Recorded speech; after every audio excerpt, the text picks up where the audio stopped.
Welcome everyone to this Family for Every Child online event. Thank you for joining us today. We're really excited to be launching our global guidance, How to Support Kinship Care, Lessons Learned from Around the World. This is the first ever global guidance on supporting kinship care families. My name is Gemma Gillam, and I've been leading on Family for Every Child's work on kinship care. Family for Every Child is an alliance of 46 civil society organisations in 38 countries. Their goals are focused on prevention of family separation, family strengthening, ensuring high quality alternative care when needed, and the protection of children outside of care. Families members have a rich and unique understanding of the situation for children and families in local contexts, as well as potential solutions and effective interventions for improving children's care. Families' impact points are strengthening practice across the globe and strengthening policies at the local, national, regional, and global levels. Family does this by conducting research, practice and knowledge exchange, documentation of practice to build an evidence base for advocacy and campaigning.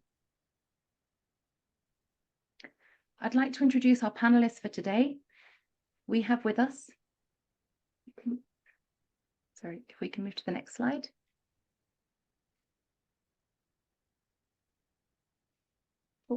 Thank you very much.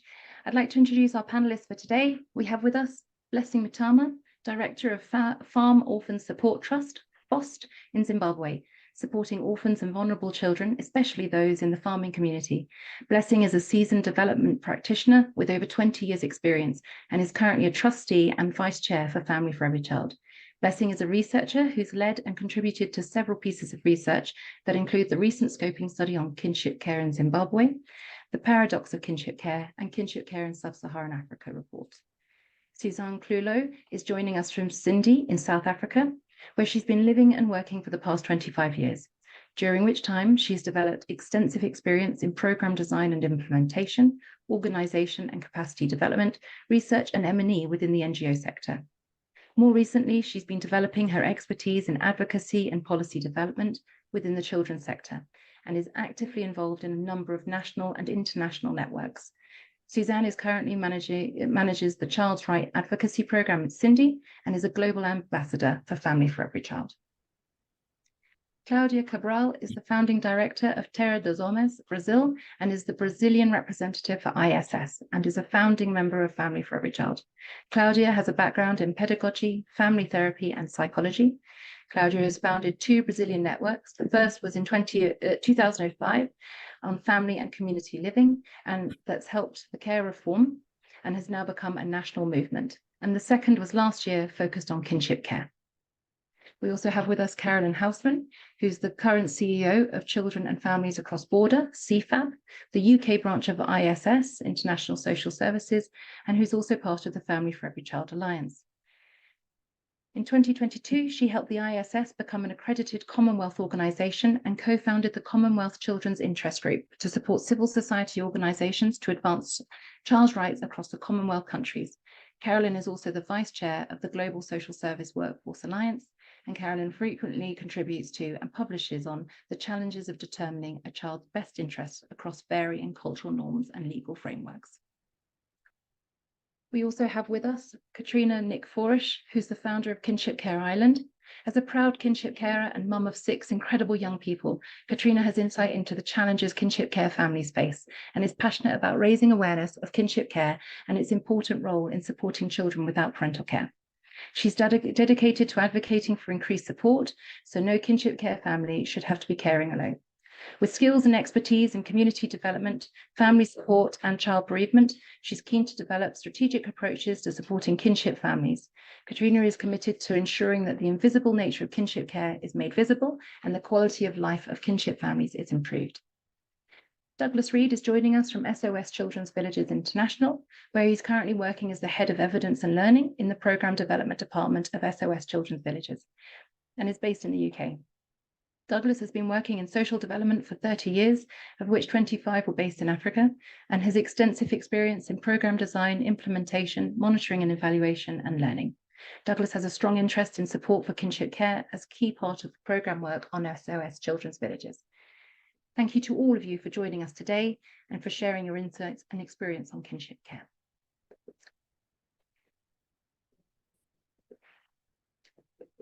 Now that we've met our panelists for today, I'd like to just take 2 minutes and invite the attendees of today's webinar to share in the chat box, as I can see some of you already have been doing so, and share with us your names, the organisations you're working with, and what might be your region of focus or the country in which you're located. And if you've already done so, take a minute to just have a look at what other people are putting in the chat and familiarise yourself with those who are in the room today.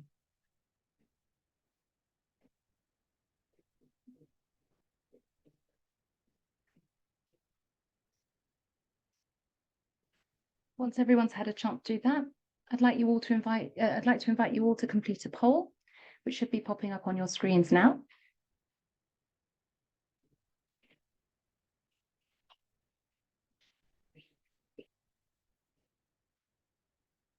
So we're looking to understand, how is kinship care relevant to your work?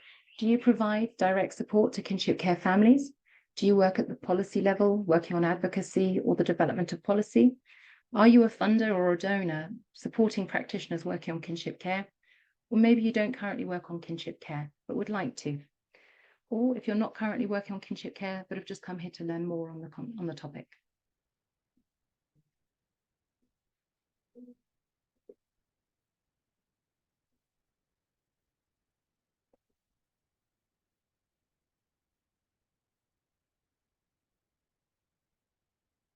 Give everyone an opportunity to complete the poll.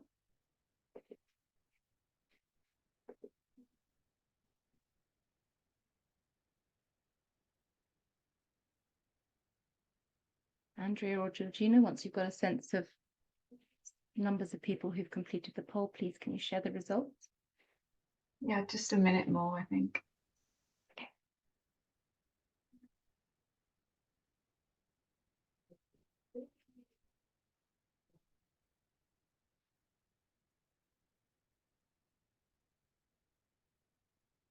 You can see from the chat, we've got people from all corners of the world joining us today, which is fantastic.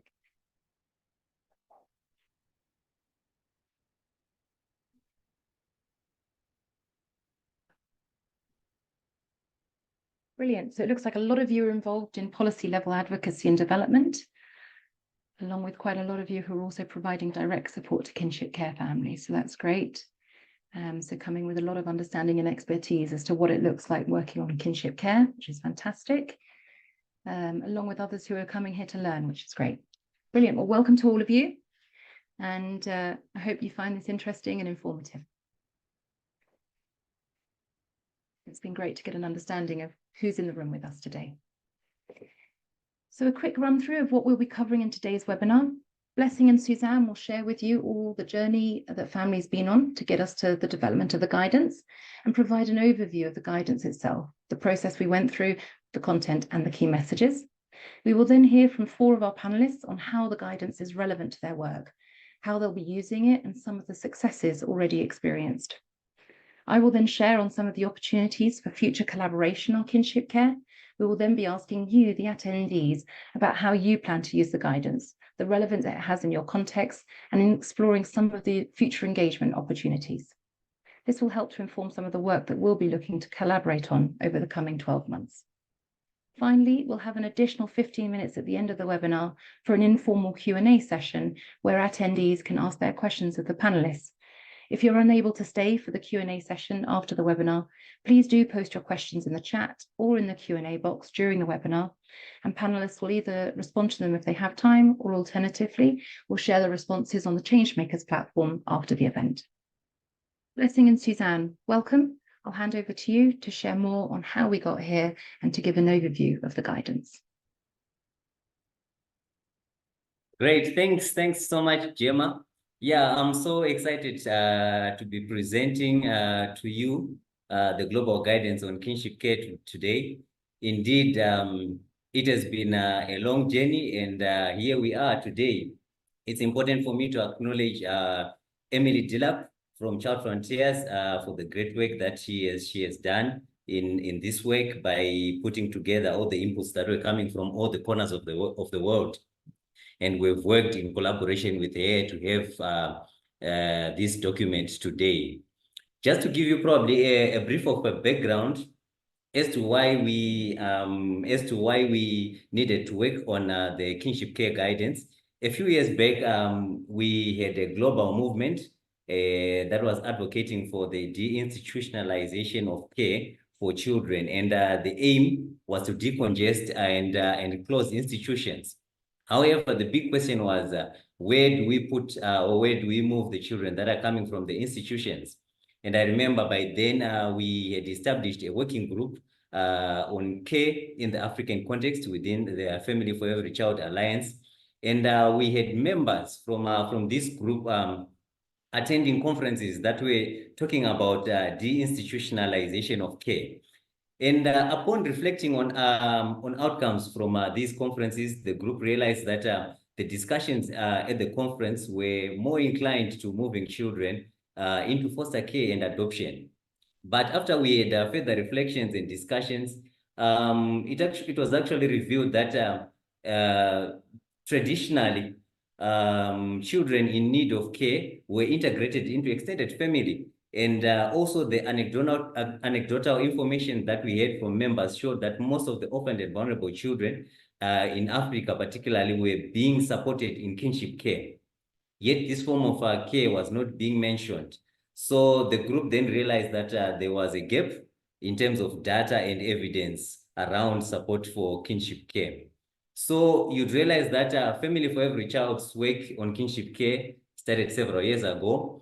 Now, when we then had 7 members within this working group in Africa, in the African region, who then came together and decided in the pushing for deinstitutionalization. And it was important for the children that kinship care was considered as one of the options.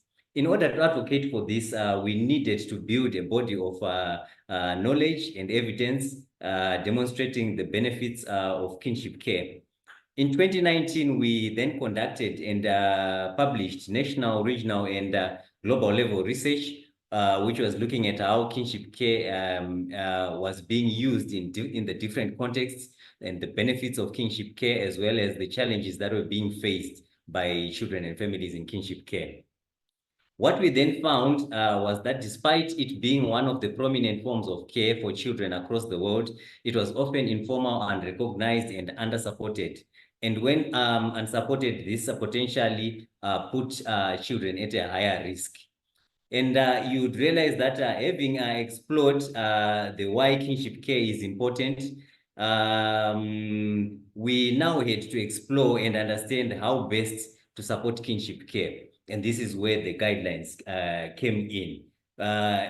When we thought of developing these guidelines, we were looking to work with other practitioners across the sector to develop a strong understanding of what quality support to kinship care families needs to look like. What are some of the key challenges and considerations that need to be addressed? As part of this process to develop this guideline, we looked for opportunities to then engage with a wider number of stakeholders, practitioners, kinship caregivers, and children to understand their support needs.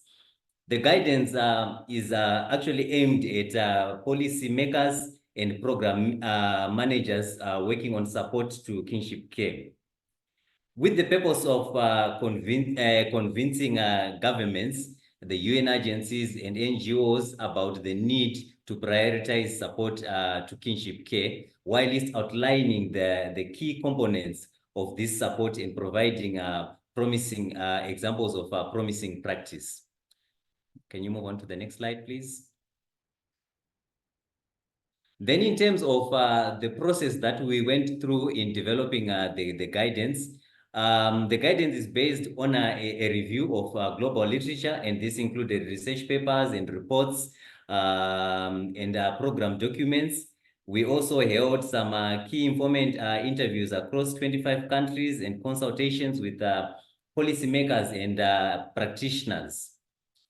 We also had 28 key informant interviews, workshops with policymakers and practitioners in 4 countries. And we also had consultations with 215 kinship carers and about 196 children across 7 countries. We also had what we called a drafting committee, which had representatives from more than 16 agencies. And we also reached out to many of the large and small child protection agencies globally to get their inputs. We also had extensive engagement of agencies from India who actually inputted into this process. The guidance has been reviewed again by 33 agencies ranging from local CSOs to international organizations such as Save the Children, ISPCAN, SOS, Children's Villages, and Hope and Homes. We also have what we call a digital community of practice on our Changemakers Families Changemakers platform, which focuses on kinship care with over 500 members, all of whom were given the opportunity to comment on the draft of the guidance and take part in webinars that were discussing particular aspects of support for kinship care. And we also had stakeholders such as governments like from Zimbabwe who also inputted into this process. So you realize that this process was purely practitioner-led and very participatory. And we also have a summary of the guidance for those for more accessibility. It's a version that is more accessible, that is summarized, which you can also access from our site. So in general, this was the process that we went through in developing the guidelines. I'll hand over to my colleague, Suzanne, who's going to take us through the content, a summary of the content that is within the guidelines. Suzanne, over to you. Blessing. So what's in the guidance? I'm not going to read through the entire table of contents, but I just wanted to highlight some of the main sections. There's a foreword by Anne Skelton, who's the current chair of the UNCRC, and also, I might add, a fellow South African. And this is followed by an introductory section that covers the sort of what, why, who, and how of the guidance and provides a useful overview. Then there's a background section which unpacks kinship care more. What is it? What forms does it take? And why should we use this form of care? Principles of good practice are highlighted in the next section. And these include issues such as the importance of understanding the context, ensuring participation of caregivers and children, diversity and inclusion, taking a kin-first, best interest-focused approach, and recognizing the difference between kinship care and other forms of care, such as foster care. Section 5 focuses on creating an enabled environment. I'm touching on data, research, and monitoring, policy frameworks. I see we have a lot of people interested in policy here today. The social services workforce, also another group represented here today. Social norms and budgeting and finance. Formalization is unpacked in the next section on pathways to services and support. What does formalization mean? Do all kinship care placements need formalization or to be regulated and monitored? Do they need to be legally recognized? Next slide, please. The next section is on services and support for kinship carers, and it's by far the largest section in the guidance. It looks at what support needs kinship carers might have, and it provides some really useful practical guidance on topics such as prioritizing support needs, case management, decision-making, ensuring how to ensure that children feel part of a loving family, are well cared for, and are protected from violence. It also covers topics in support of the kinship caregivers themselves as well, and issues such as contact with parents and siblings and possible return to parental care. The next section on variations in support for kinship care provides more details on how support might take into consideration different circumstances, for example, climate change and emergencies, movement across borders, legal arrangements, kinship carer characteristics, or issues such as disability, race, and ethnicity. And then the conclusion provides some key messages, which I will unpack a little bit further in the next slide. And this is followed by a set of 44 examples of promising practice from around the world. It really is a global guidance.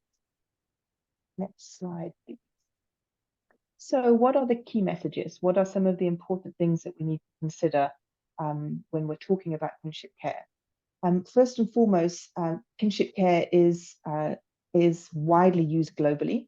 It is the preferred form of care by caregivers and children outside of parental care, and as such, it's crucial for child well-being, development, and survival. This said, it is the least supported, well, not the least supported, but one of the least supported forms of care. It is neglected often by policymakers and practitioners, which is why this guidance is so important. Kinship care is also complex. It's not just one thing. It requires a sophisticated response. And in being complex and requiring that sophisticated response, it's also very different to other forms of care, such as parental care and foster care. There may be some similarities, but fundamentally there are also many differences. And because of this, it's really important that when we're making decisions around kinship care, planning around kinship care, that we involve children and young people who've grown up in kinship care and their caregivers in order to make sure that our responses are really addressing the needs of kinship care. Formalization and monitoring is a big topic. Some kinship care arrangements may need monitoring by social workers, but not all. And formalization shouldn't be a prerequisite for the support of kinship care. Benefits to registering kinship care arrangements. There are benefits to registering kinship care arrangements, and these can also help to clarify parental responsibilities. Kinship care families have many multifaceted support needs, and so it's really important, again, that we tap into community networks and supports to address these needs, but also that we listen to caregivers in how we can address these. And then lastly, to wrap up my section, I just want to highlight some people who've supported, so some organizations and groups that have supported the guidance. I won't read through them all, but you can see lots and lots of logos there on that page. It's still open for endorsements until the 29th of February. So if you would like to add your endorsement to the guidance, please do contact Gemma. I think they are pasting her email address in the part. That's a wrap for my section with Blessing. I'm handing over. Thanks, everybody. Brilliant. Thank you, Suzanne, and thank you, Blessing. This was a really useful insight to highlight the origins of families' work on kinship care and the breadth of the areas that the guidance covers, as well as the fantastic interagency support and collaboration, which has enabled us to get to where we are now. I'd like to now turn to our four panelists and hear from them on how the guidance is relevant to their work and how will they be or are already using the guidance. Next slide, please. Claudia, welcome. Please, can you tell us about the work that you've been doing in Brazil? Next slide, please.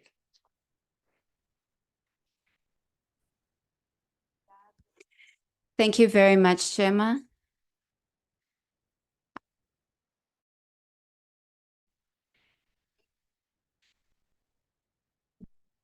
So I decided to speak in Portuguese. I can see that we have many Brazilians here, and in honor to my country and in Latin America and to the interest of this theme, I would like to thank the participation of everyone, and I'd like to thank family that some way always pushes our movement here in Brazil. Whenever we do some sort of research with family, it's always very, we make so much of it in terms of the national panorama. We actually created a new network here in Brazil focused exactly on the theme of kinship care. After ABTH was invited to join this research and be part of this global guidelines, we formed a network because when we were answering the questions, we realized that we needed to have an internal alignment between the NGOs that are very strong here in Brazil in the theme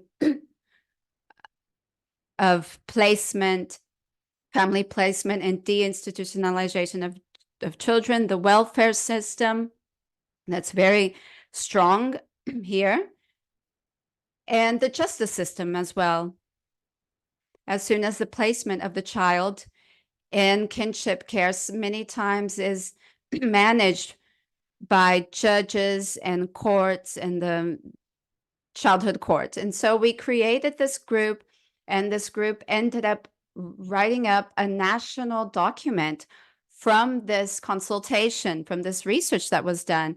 And we also took advantage of the opportunity to have a huge conference, international conference in Brazil, to launch the first reflections about these international guidelines, and at the same time bring to Brazil this is awareness to national level.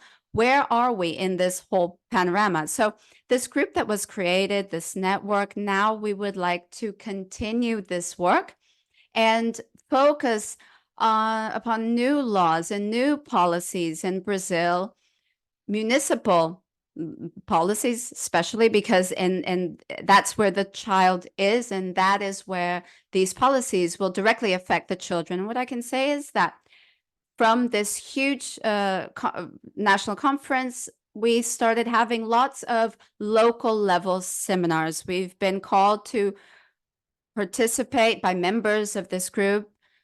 We have been called to participate in local level reflections after a certain alignment, which I will show now in the next slide, which is, and so it's an alignment in terms of content, in terms of what Brazil is going through at the moment. So since 1990, we have a new law. We have had a lot of changes in the foster care system and institutionalization.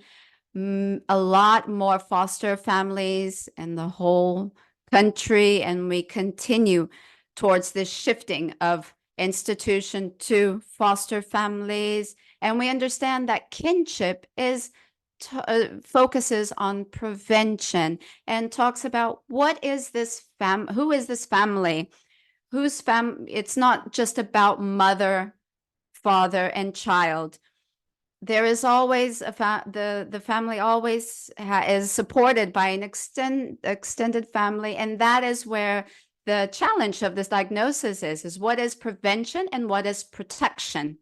So it's not all cases the child is living with a godfather, an aunt, an uncle that is in a situation of violence, that we need the intervention of justice system. So it's this gatekeeping, this initial diagnosis that we want to focus on, because it will measure exactly the difference between what is prevention and what is protection, and the need for the child to be maintained with their original family, and that this family can have total support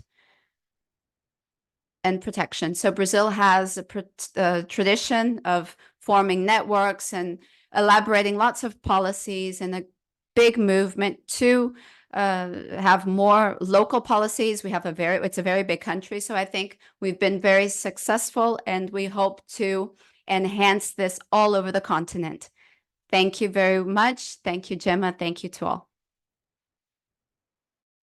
Thank you, Claudia. Thank you for demonstrating the role that the guidance can play in supporting national advocacy work, and the relevance of this resource, not just to practitioners within the social service workforce, but in other interlinked sectors as well. Carolyn, I'd like to invite you to share with us the relevance of the guidance to your work that you're doing both in the UK and across borders. Welcome. Thank you, Gemma, and to the Family for Every Child Alliance for this opportunity. So while this guide was being drafted, CFAB was participating in consultations with the UK Department for Education on Children's Social Care Review. So I was learning a lot from other countries to feed into UK discussions. And in February last year, the UK government issued the Stable Homes Built on Love implementation strategy, which prioritized, for the first time, kinship care as a central pillar of children's social care and of the government's work to improve support to families. So we continued to have conversations with government, together with colleagues in the English Kinship Care Alliance and Just last month, in December, government launched their new National Kinship Care Strategy, championing kinship care, which reaffirmed kinship care as a core part of the national vision for children's social care as never before, with new commitments to kinship families throughout 2024 and 2025. Now, it's worth noting that while these strategies really focus on England, there is equal support for kinship carers in Wales and Scotland. And there's still a lot that could be improved on, and something that CFAB will continue to advocate for in the UK, using the guides as examples of good practice. Next slide, please. So CFAB is based in the UK, and we have been the contact point for the Commonwealth of Nations for the International Social Service Network. Colleagues may be aware that in June 2022, all Commonwealth nations signed up to the Kigali Declaration on Child Protection and Care Reform, which has a central focus on alternative care for children and, crucially, looking at how extended families can care for children without parental care. So this guide will feature in our report back to government at the next Commonwealth Heads of Government meeting, which is due to take place in October this year. Next slide, please. So although we're UK-based, our work primarily focuses on cross-border kinship placements. We work with all 4 UK nations and 130 other countries to facilitate safe international kinship care placements. A little bit of context, the UK is incredibly diverse, with 1 in 3 children born in England and Wales having a foreign-born parent, and about 15% of the UK population being migrant. That rises to 37% in London. So there are a lot of children in the UK who have family members overseas. And this is particularly relevant when they are taken into the care system.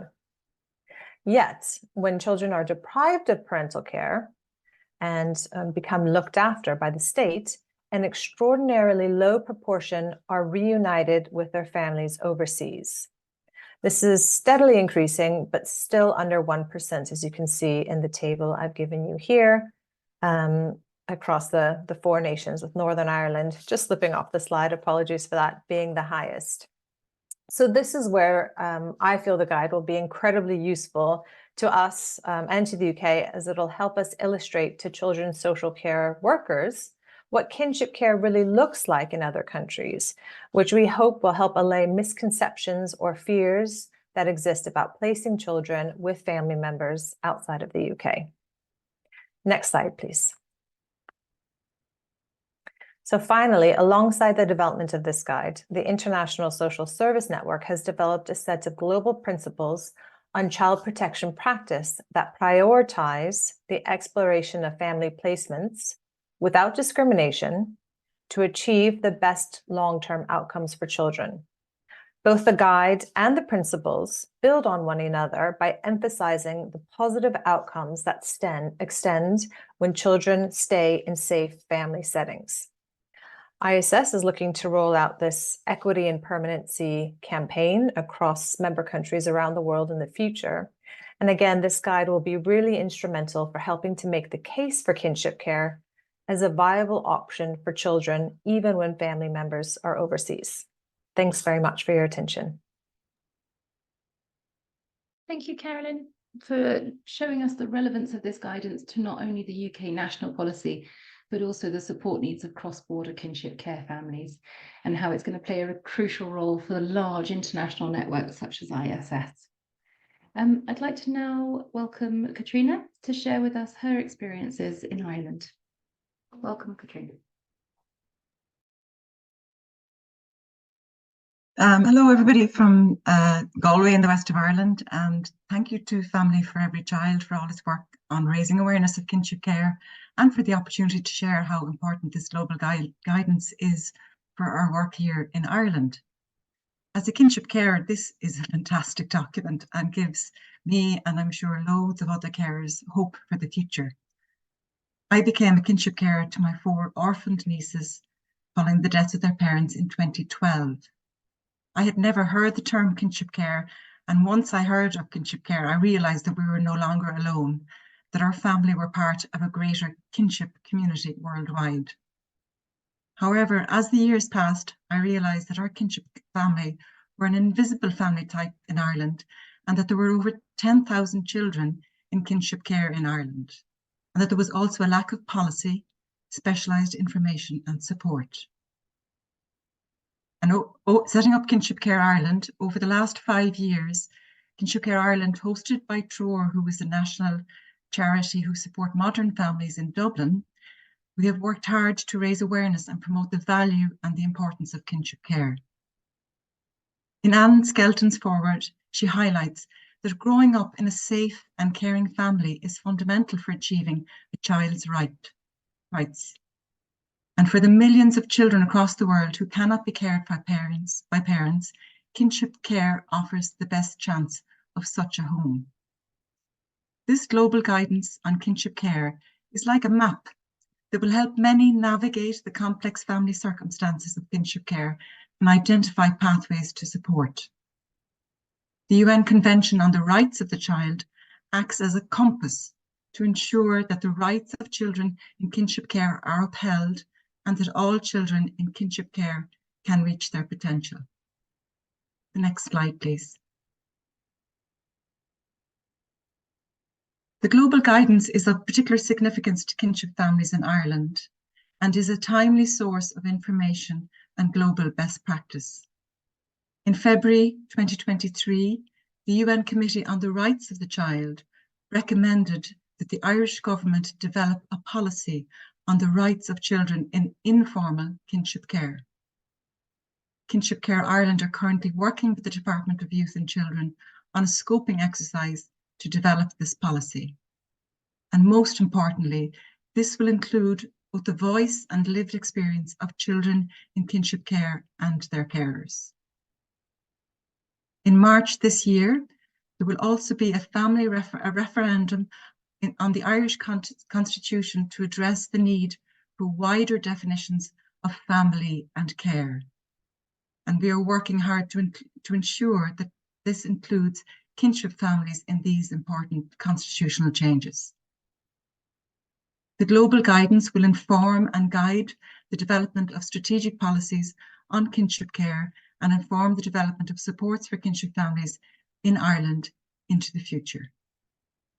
Next slide, please. This global guidance takes kinship care out of the shadows and gives hopes to so many kinship families. This guide is an essential resource for all those working to achieve children's rights to family-based care. Too often, kinship care is invisible and taken for granted. The guide highlights and values the benefits of kinship care and increases the visibility of kinship families. We feel increasingly seen and heard. The guide offers best practice examples, identifies practical supports and ways forward. It showcases the power of networking and collaboration in international context, because global solidarity has a powerful effect. We are not alone. It offers an opportunity to celebrate the contribution of kinship care to the well-being of so many children worldwide. To all the kinship families, grandparents, aunts, uncles, siblings, and other relatives and close friends, thank you for all you do. Despite the trauma, heartbreak, and challenges, we make a difference. Thanks to all involved in developing this critical and powerful piece of work on kinship care. Gura míle mágah.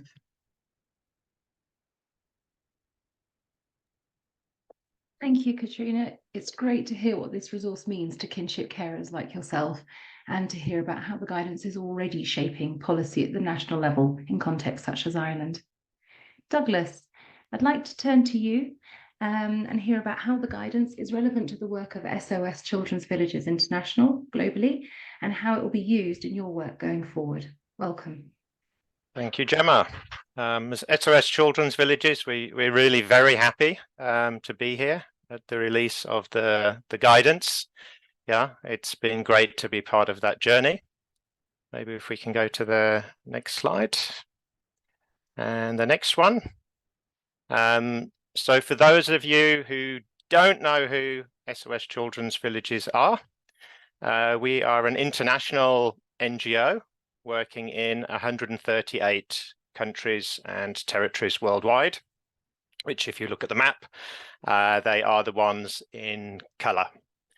For those who do know us, you probably only know us for our work with small-scale residential care.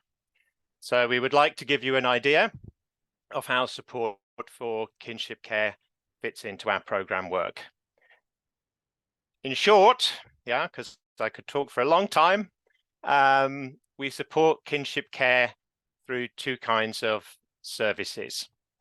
So firstly, through family strengthening services, which are focused on preventing child-family separation in the first place, as well as reintegration of children from alternative care. And then secondly, it's through foster family care services, which work with various forms of foster care and different kinds of support for that care.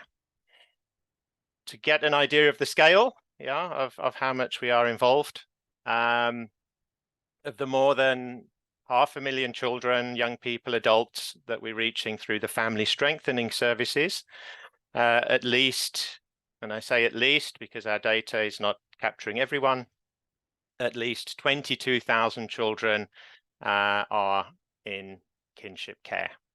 So this represents about 10% of our participants in Africa, about 6% in Asia and Latin America, and about 2% in Eastern Europe and the Middle East. Yeah, Western Europe and North America is missing, but that doesn't mean we're not working with kinship care there. It's just that we don't have the data. Beyond what we're doing already, scaling up of support for kinship care is something that's on the agenda of many of our member associations, as we're really actively broadening the range of services so that we can better meet the care needs of an increasing number of children. If we can go to the next slide. So in terms of how we shall be using the guidance, yeah, firstly, we've already started raising awareness with key stakeholders within our organization. So even with the draft guidelines, promoting them with global networks on family strengthening and alternative care services. And for the future, we shall be further promoting them to a broader range of co-workers through, for example, through webinars. So this would really reach co-workers in programs all around the world, and possibly also partner organizations, yeah, whether they're local NGOs or even community-based organizations. Secondly, we shall be using them in our day-to-day work to support programs on the ground. So as part of ongoing technical support that we give to member associations, whether that's at a country level or at a local level. And maybe something to flag is that we're thinking of developing training packages for kinship carers and supporting professionals. So yeah, advert, we would be open to work on the training packages with other interested organizations, which we would like to do in the next 1 to 2 years. And then lastly, beyond the on-the-ground program work, we would also want to explore how to use the guidelines in our advocacy work. And that would be especially in member associations that are actively working to strengthen gatekeeping mechanisms within their countries. So this would be particularly addressing key points covered in the guidance, notably, yeah, the point of taking a kin first, best interests and strength-based approach. I will stop there, yeah, and thank you for listening. Gemma. Thank you very much, Douglas, for sharing the role that guidance is going to play in strengthening practice around supporting kinship care families globally, and also reinforcing the role of kinship care in preventing family separation. So thank you for that. And for the initial invite for more collaborative opportunities going forward, which is fantastic. Which speaks to my next slide, really. So thank you to all of our panelists and to all of the agencies who've supported us in the development of this guidance. The collaboration and interagency work over the past 2 years has been inspiring. I know many of us involved in the interagency drafting committee have really valued the learning opportunities and solidarity found through working together on this issue. With the success that we've had in working together on kinship care, these are some of the ways that family is looking to continue some of this interagency collaboration on kinship care going forward. So we're looking at building on the interagency drafting committee. Family for Every Child will continue to lead on a global interagency kinship care working group, providing a space to share knowledge and experience and identify opportunities to further develop the sector's understanding and support of kinship care together. As well as working together to further disseminate this guidance and support the adaptation and contextualizations of the lessons learned and the key messages. Family will be leading on the interagency development of a briefing paper on kinship care for the Global Collaborative Platform. And later this year, Family for Every Child will be developing and launching a global campaign on kinship care, raising awareness and advocating for increased recognition and support for kinship care. And we really hope that many of you will join us in this. Family will continue to support the digital kinship care community on the Changemakers platform as a space for practitioners working on or wanting to work on kinship care to connect, share and learn from one another. And a link for this platform will be shared in the chat if you haven't already signed up. And finally, Family will also be looking to further develop resources similar to those or such as those that Douglas has already mentioned, and also learning opportunities for the guidance to support and strengthen its dissemination and implementation. So with that in mind, if we can go to the next slide. We'd like to use the remaining 10 minutes to hear from you, those attending the webinar today. We have a few questions we'd like to ask all of you. We have 2 poll questions which we'll be launching. We'll launch the first one now. The first one is really to help us understand how the guidance will be used within the broader sector. Please select one of the statements that, or multiple statements that reflect your situation. Is the guidance relevant to your work? Do you plan on using the guidance in your work? Will you be using it for advocacy? Or do you think you'll be using it for practice strengthening and or practice development?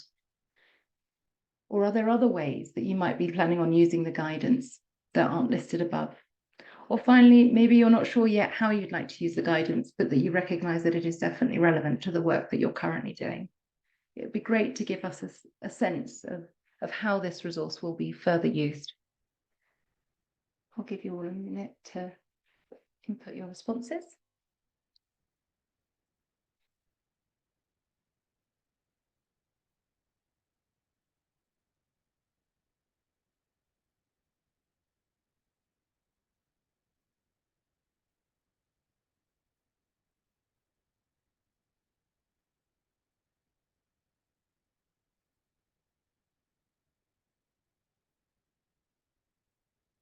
I can see in the chat there's several questions around the translation of the guidance, and we know that this is a strong request from multiple languages.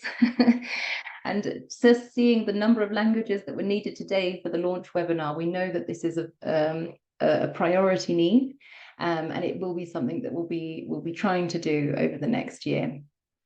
But for now it's in English, and it's something that we will continue to be working on and developing and moving forward, so that it's accessible to as many people as possible, because we're very aware that this is a need. Thank you for sharing the results of the poll. So it looks like it's really relevant to a lot of people's work, which is fantastic. And again, it looks like a lot of people would be keen to use it in advocacy, which is great, and also around practice strengthening. For those of you not sure yet how you might use it, hopefully this webinar has given you some inspiration about how others are already using it and some of the different opportunities that there are and the uses it has. And Hopefully after this webinar, once you've had a chance to really go through the guidance in more depth, that will also prompt some further thinking on it all. And otherwise, please join some of the communities and the collaborative spaces that we've created so that we can shape up the next steps of thinking together. So we've got a second poll now that we'd like to share with you all to give us an understanding of some of the opportunities for further collaboration and where there might be interest from the broader sector. So please let us know if you'd be interested in joining these or hearing more about some of these different opportunities that I identified. So things like the Global Kinship Care Working Group, an opportunity to support the further dissemination of the guidance, perhaps inputting into the development of the briefing paper on kinship care, or supporting the global campaign on kinship care. If you'd like to engage more in the digital kinship care community, or potentially joining some of our future learning events on kinship care. Again, I'll give everybody a minute to complete the poll, and this will really help to inform what we want to prioritise over the next 12 months. So this will be really helpful, thank you. And ensure that the work that we're doing is useful not just for ourselves, but for the broader community and sector as well.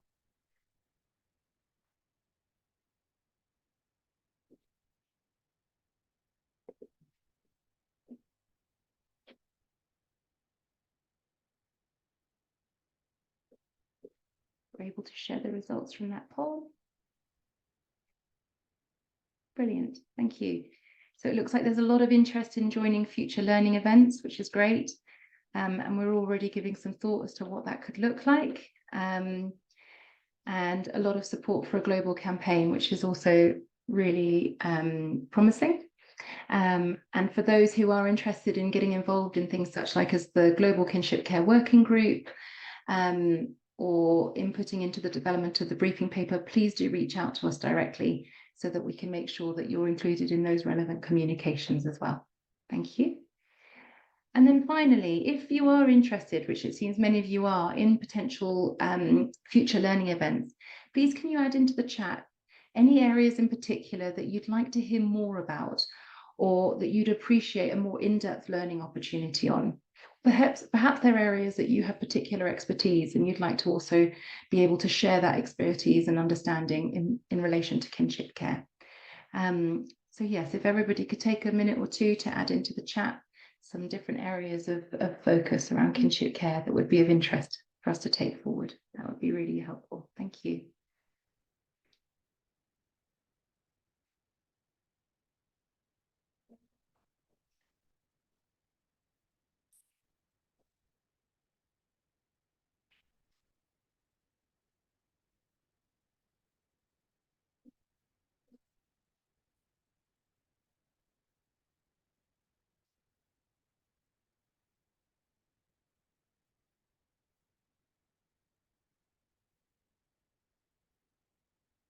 Yeah, I can see some great points here in terms of policy in relation to children with disabilities, for which there is a section in the guidance, but I agree it would be really interesting to unpack that further and have people who've got real experience in that to share in more depth.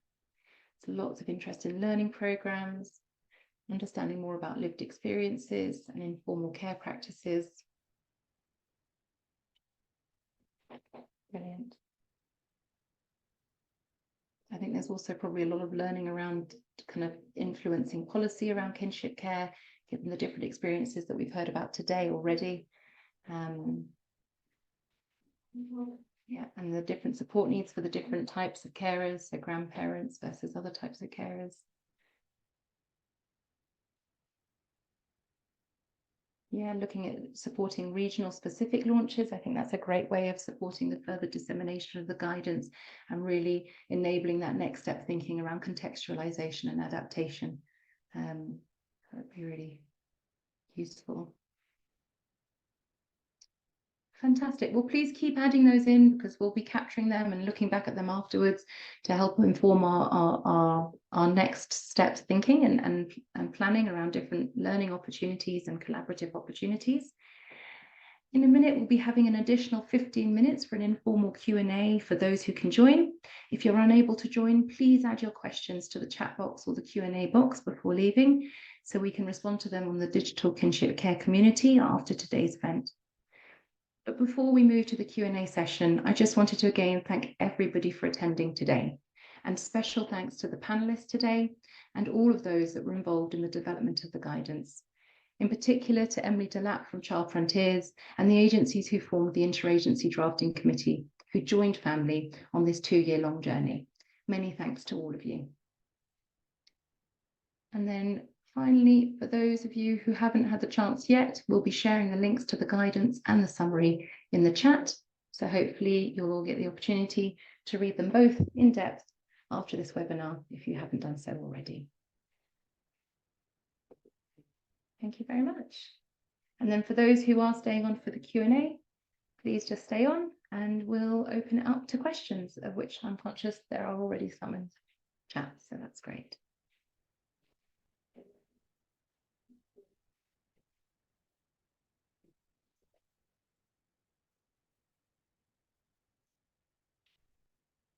I might move straight to the question Q&A then, and I'll turn to our panelists.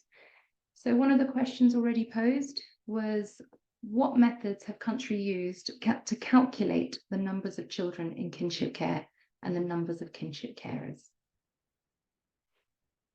Some of our panelists want to take that question.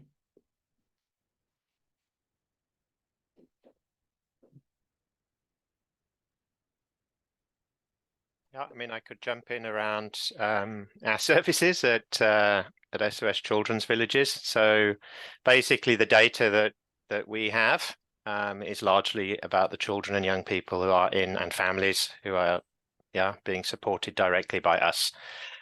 So basically for our services, we do have a database where we would capture information on all of the participants. So within that, we would be capturing the child's relationship to the caregiver. So if the primary and secondary caregivers are grandparents or aunt and uncle, or even they're non-relatives, so maybe neighbors or friends of the family, this is the kind of information that we would capture for those who are actually within our program. So where we have that data, it's quite accurate. Beyond that, when we are setting up programs, then it would be more in terms of trying to get that secondary data from external, which largely depends on the availability of data through things like censuses and so on, household surveys that are there, unless we do a door-to-door household survey. Thanks, Douglas. Did anyone else have anything else to add to the means of measuring kinship care in your context? Yeah, so I mean, I Maybe can just add that it. Oh, sorry, Blessing. Right. Okay. So in South Africa, we do capture that data at household level. And there is a research institute attached to the University of Cape Town called the Children's Institute that interprets the data. It's not always, so it's not captured necessarily as kinship care, but we can see who the main household head is and who the primary caregiver of the child is then related to. But it's not clearly captured as kinship care, because kinship care is not really a word or a term that we use so much over here.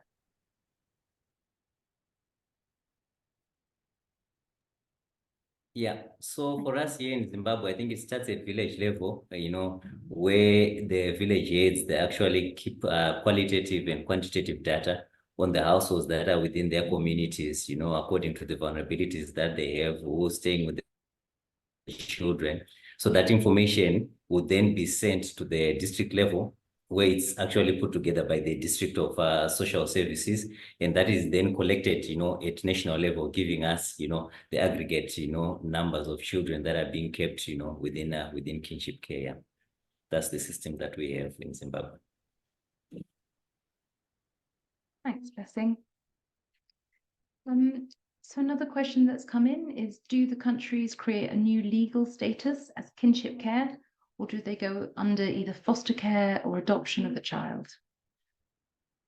So I suspect it might be different in each of your contexts, but Opening the floor to panelists to feedback on that.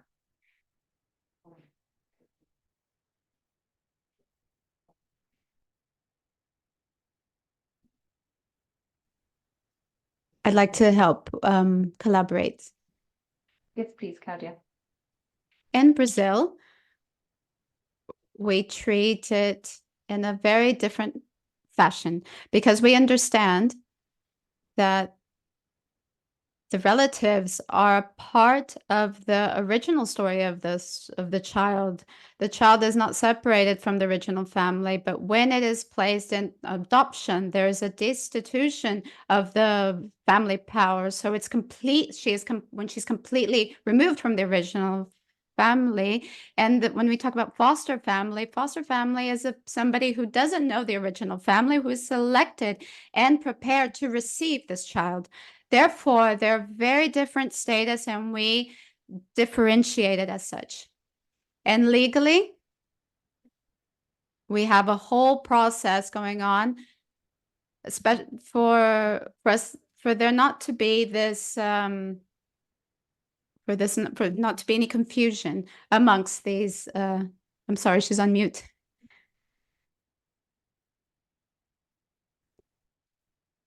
It's the preservation of the original links that comes into scene to protect the child. So it's a bit different.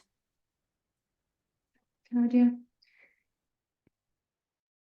Maybe I can add. So I mean, in our services, I think this very much connects to the question of formalization, which is in the guidance. It's a big issue, I would say, in the guidance that's really helpfully addressed.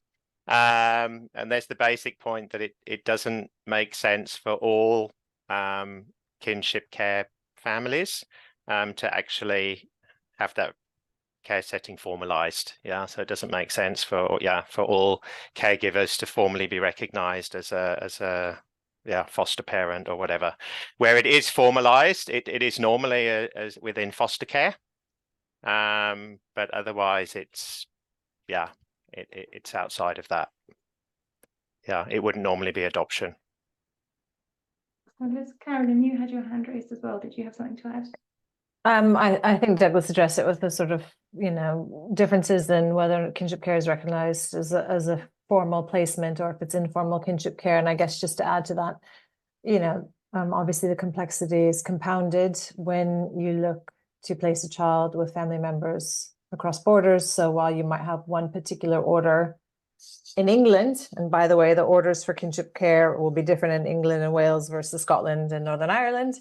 If you then try to place them in Spain or Nigeria or Philippines, the degree to which the receiving country understands that order and can replicate the rights and responsibilities for the family in that destination country is very, very complex.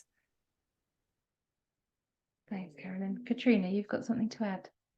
Yeah, just to say that in Ireland, we have the two forms of kinship care: formal kinship care, which is kinship foster care. So those families are under the care system. So under legislation, they are protected. But for those that are in informal kinship care, so it's often they may not have legal guardianship because that takes some time and takes financial resources. I myself am a testamentary guardian, so I was named in my sister's will, so that from the first day we had the protection of guardianship or the support of guardianship. So that's one of the grey areas in terms of the legal status of children in kinship care in the Republic of Ireland, is that there is no order or recognition or value put on these carers who step in and step up to care. So that's the situation in the Republic of Ireland. So that's just maybe to clarify that there isn't any shortcut to becoming a guardian. It's a legal process, and often carers are too frightened to go through that process because the children may be removed because their grandparents caring. They may not have the accommodation suitable. You know, there may have been other trauma in the family, so that these carers are scared to come into the legal system. So there's a need to have a system that supports and recognises the vulnerabilities of these families legally as well. Thanks, Katrina. Now, there's another question specifically asking, what do we mean by formalization? Now, in all of your responses, you've already started touching on this, but I wondered, is there anything else that any of you would like to add to really give clarity to what is it that we mean when we do say formalization? And it was in reference to one of the initial slides when we had one of the key messages being that formalization should not be a prerequisite for support. And again, I think many of the answers you've been giving have started to touch on this, but was there anything else to add?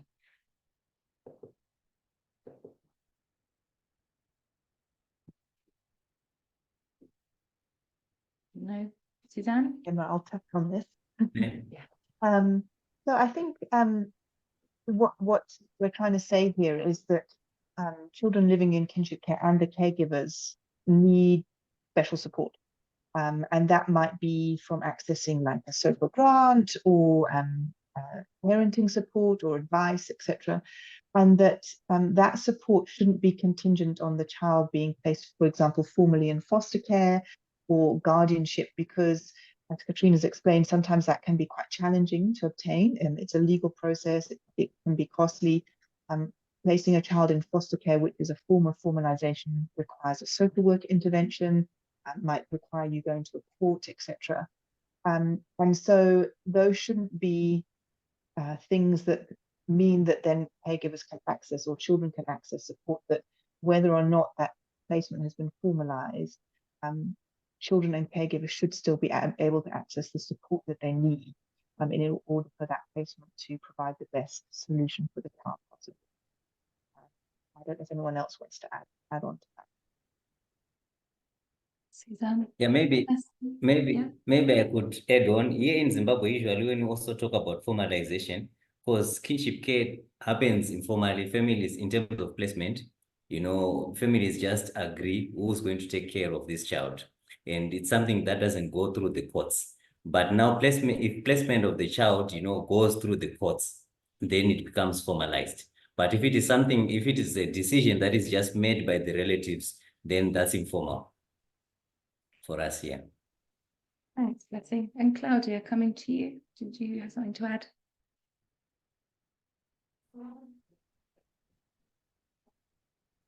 Yeah, it's just completing what Blessing is saying.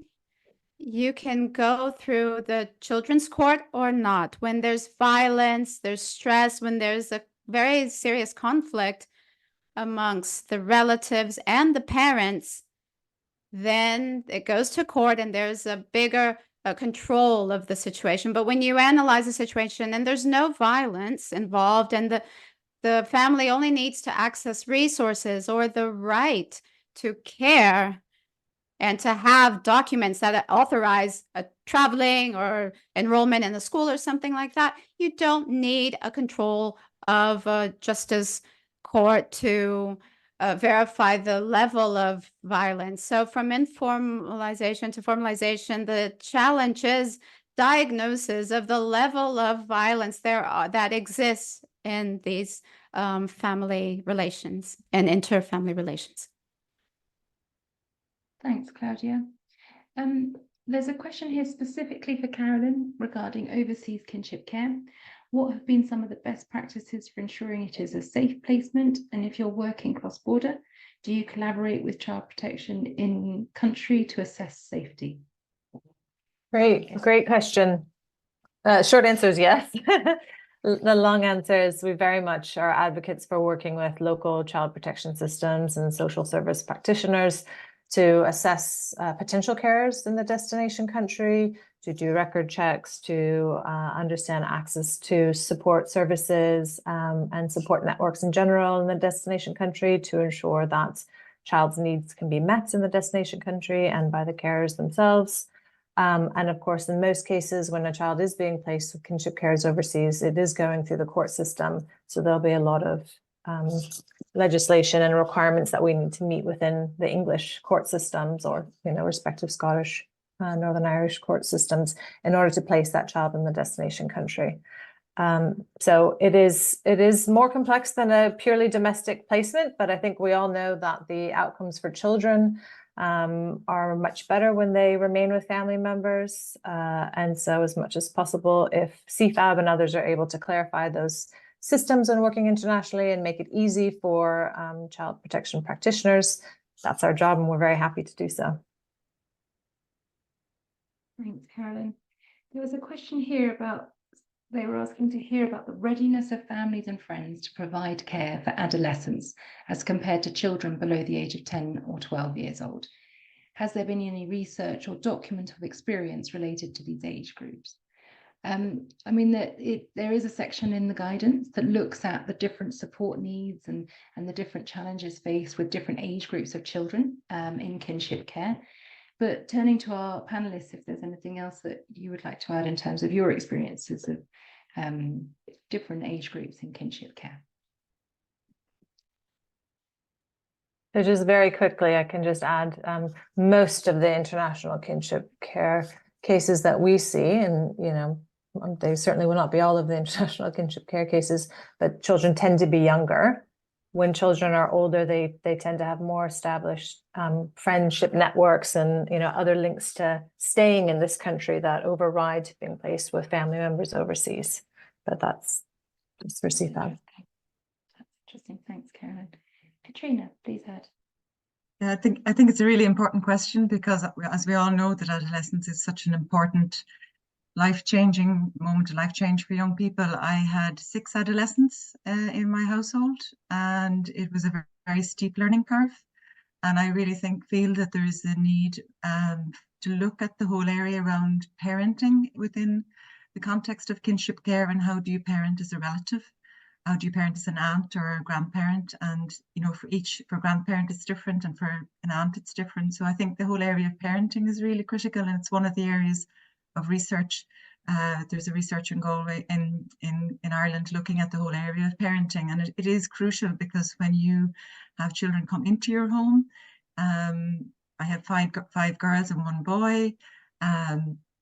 It's a very different dynamic, and you learn very quickly, the skills to adapt, but you do need support. I have a library of parenting books on how to parent teenage girls, for example. So I think it's another area of support that's, really needed, is to look at parenting throughout all the different ages, from small babies, grandparents caring for babies, and then the whole world of digital parenting in the digital age is very challenging. So yes, definitely an area for some attention.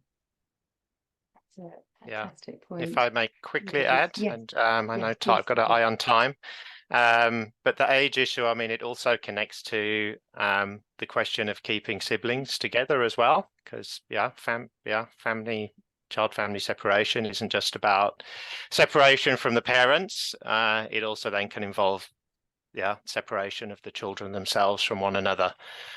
So within our programs, that's also certainly something that one has to factor in, when considering what is in the best interests of the children, which care placement is in the best interests. Can the care placement actually keep the siblings together? So this is a complication that one has to weigh in the case management decision making as well. Maybe it's going for a little bit of a tangent, but it can be complex. That's brilliant. Thank you, Douglas. I think it's been a really interesting question, and unfortunately it's the one we're going to have to end on today. And I recognise that there's lots of other questions that have come in, both through the chat box and through the Q&A box. And what we'll try and do is pick those up on the digital community, and our panelists can answer those on the Changemakers for Children platform.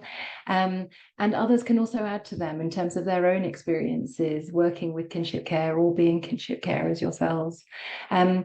So thank you very much to everybody attending today, and for your really interesting questions. It's really great to see how people are already engaging with the resource and with the document.